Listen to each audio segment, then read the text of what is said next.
Hyper sensitivity यानी कि आला तनासुल की जो ज़कावत हिस्स है, इसकी जो जिस्मानी वजूहात होती हैं, उसमें सबसे पहली जो वजह है वो है मास्टरबेट यानी कि मुश्तनी का बहुत ज़्यादा करना,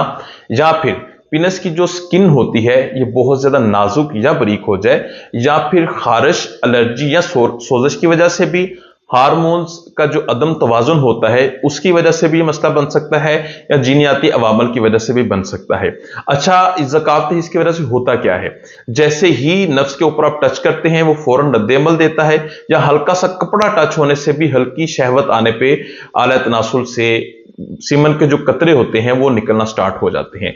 जब ये बहुत ज्यादा मिकदार में निकलते हैं तो इसकी वजह से आपको टेस्टिकल में पेन हो सकता है, आपको बहुत ज्यादा कमजोरी महसूस हो सकती है, और सबसे बड़ा मसला जो इसके साथ बनता है, आप प्रीमैच्योर इजैकुलेशन यानी कि सूरत अंजाल के मरीज बन जाते हैं। तो आपको ये मसला कितना भी पुराना हो, आप इसको 100% मेडिसिन से कवर कर सकते हैं।